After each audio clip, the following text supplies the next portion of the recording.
Hey guys, we're going to look at some expressions that have zero exponents as well as integer exponents. So we're going to look at this pattern here. 3 cubed is 27, 3 squared is 9, 3 to the first is 3, and we see this pattern go on. If you look closely, you see that we divide by 3 each time. So 27 divided by 3 gives me 9, 9 divided by 3 is 3, and our exponent decreases every single time. Once we get to negative exponents, we become fractions. So 3 to the negative first is 1 over 3. 3 to the negative second is 1 over 9. If you look, 3 squared and 3 over negative 2 both have 9s in them. 3 to the first, 3 to negative first have 3s in them. Likewise with our cubes into the negative thirds. So just a couple things. Notice again that your exponents are decreasing by 1 as we go down this table. Our values are decreasing by 3 because of this base. Also, when we get to negative exponents, our answers will become fractions. So, knowing that if I have a negative exponent, I can bring it to the denominator and it will become positive. Likewise, the flip side of that, if I have a negative exponent in the denominator, it becomes positive in the numerator. So we take it out of a fraction. Another exponent property, you guys have seen this before, but anything to the 0 power is 1. So just some quick examples. If we have x to the negative 5th, we can rewrite that as 1 over x to the positive 5. Y to the negative 2 over x cubed. We only ever move the piece with a negative exponent. That's negative. To make it positive, we take it to the denominator. In order for it to stay a denominator, we have to put that 1 on top. So y to the negative second over x cubed becomes 1 over x cubed y squared. Again, here we have one negative exponent. We have to take that piece and only that piece to the denominator. So b to the 12th over a to the 7th. Okay, w to the 8th over x cubed. We're going to bring this x cubed, w to the 8th over x to the negative third. We're going to bring that negative third power up. We no longer have a fraction. Only move what is negative. Here we have c to the negative 4th, d to the negative 9th. They're both negative, so the d will have to go up, the c will have to go down. So they flip-flop places and both become positive exponents. So I'd like you guys to simplify a to the negative 4th over b to the negative 7th. Here's an example, negative 3 times x to the negative 3rd, y to the 5th. Again, we only move the part that has a negative exponent.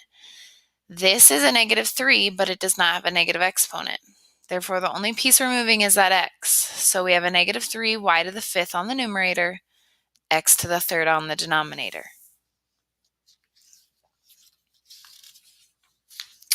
Here's some evaluation problems. So we have a squared b to the 0, and we want to evaluate when a is 4 and b is 12.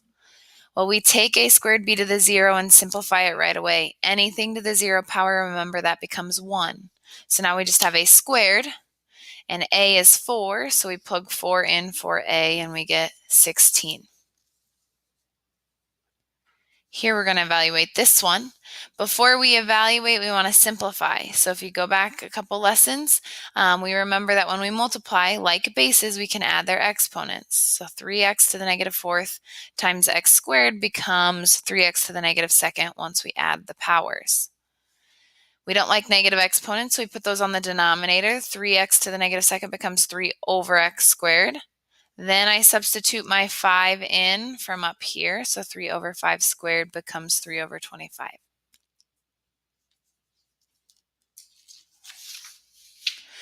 I'd like you guys to please evaluate negative 5x to the 7th, x to the negative 5th, when x is 2.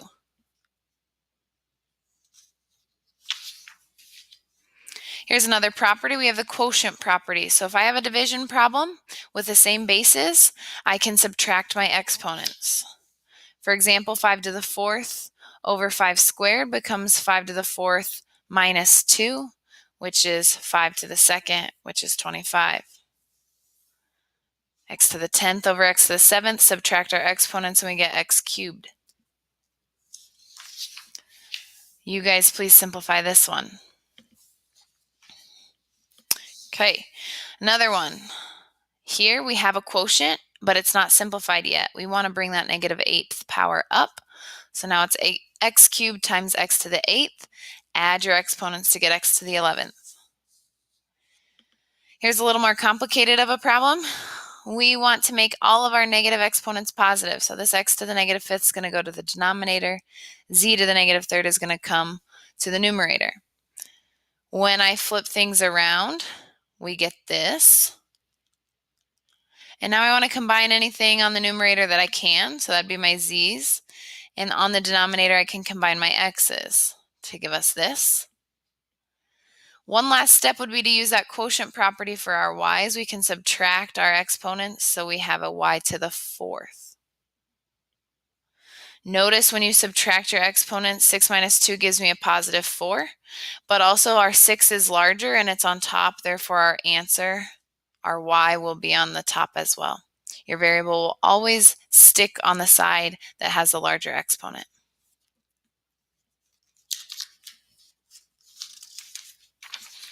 Okay, one more example. Looks like this.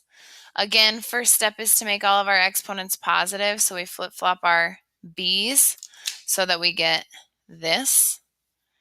And now we just have quotient property. So 12 minus 7 gives me a to the 5th.